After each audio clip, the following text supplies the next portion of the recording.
previously on games you don't care about but should.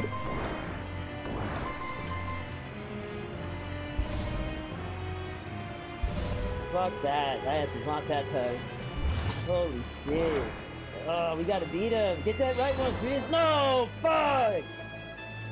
No, you're so close. 98%! Alright, let's just do Rocket League. Join the Internet is the best average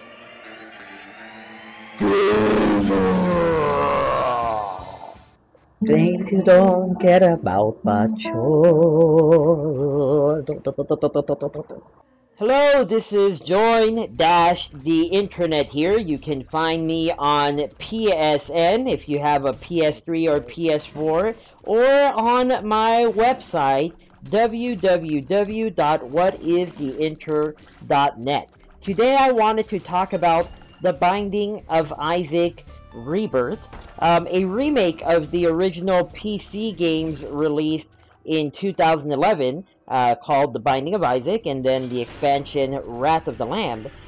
Rebirth was released in 2014 for the PlayStation Vita, the PlayStation 4, and the PC.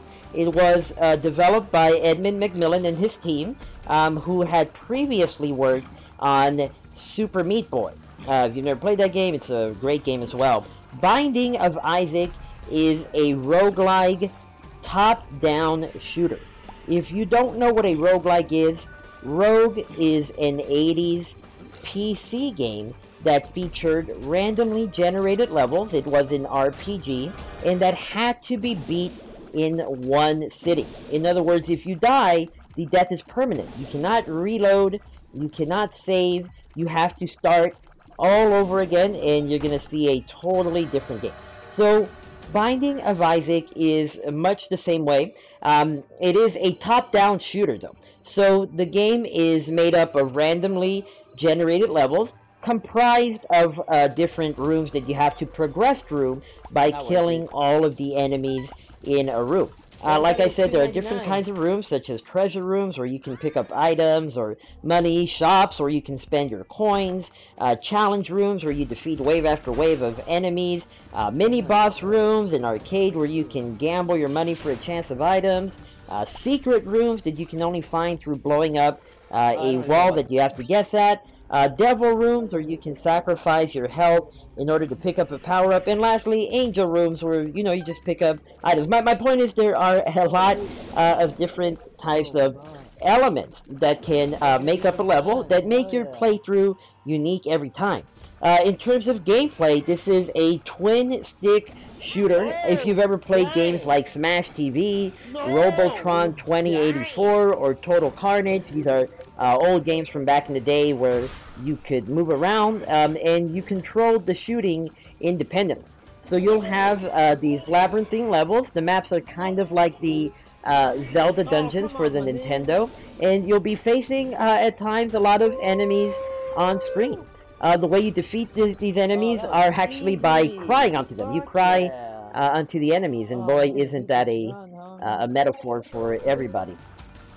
Your bullets can be upgraded. There are different perks and upgrades that can apply not only to your tiers, but to your character as well. And you can also have downgrades applied. So this is where the rogue-like element comes into play, where things can help you, or they can hurt you, and it can be random. So these downgrades or upgrades come in the form of pills or tarot cards that you can activate, power-ups, and then active items or passive items that are just attributes that are applied to your character. Some of these can change the way that you appear. So by at the beginning of the game, you might look very different than, you know, 2 or 3 items later. Your different characters that you can choose also have different attributes. You have the namesake character Isaac. You can unlock characters such as Lazarus or Eve. And if you notice, these are biblical characters and biblical names to these characters. The story of this game is basically your mother has been told by God to kill her beloved son Isaac. Oh, I'm fighting Mom already. The Fuck story in the yeah. Bible is a little different than that. It's actually the father killing about to kill the son. God steps in last minute and says, "Wait a minute, you don't kill your fucking son, man. What's wrong with you?" But anyway, that doesn't seem to be the case in Binding of Isaac. Your mom actually does want to kill you, and so because of that, you have to actually kill your mom. So it's a really fucked up story, and it features this cartoony, kind of cutesy, but also very depraved and disgusting art style. Edmund McMillan is the designer of this game. He's the director of its art direction as well, and this man is crazy. I'm very convinced. I mean, I love his work. I mean, I'm a big fan of Super Meat Boy, but boy, this man is very depraved. You're gonna notice in this game there is shit everywhere, literally shit everywhere. The game is bloody. It's definitely not recommended for kids, despite its cartoony style there, and it's cool though. I mean, yeah. I mean, I like it. I mean, I don't know, fuck. Now, in comparison to the original game, Binding of Isaac, again, that was released for PC, was created in Flash and ran horribly. I remember I had the game for Steam, and yeah, I mean, I didn't have the worst computer in the world, I didn't have the best, but it had so much slowdown, but it was also harder, and I think the music was better. I wish they hadn't changed the music in this game. Maybe there was licensing issues and things like that. They did also change the artwork style of this new one, but overall I would say this is a much better experience than the original games there. It runs a lot smoother, feels a lot more polished, and you're gonna die a lot, so there's a lot of replayability.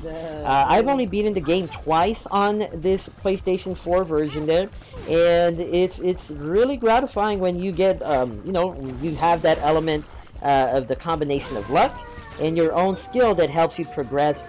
This game was released for free in November 2014 as part of the PlayStation Plus free games. Nowadays, I think it costs $14.99. Well recommended, well worth it.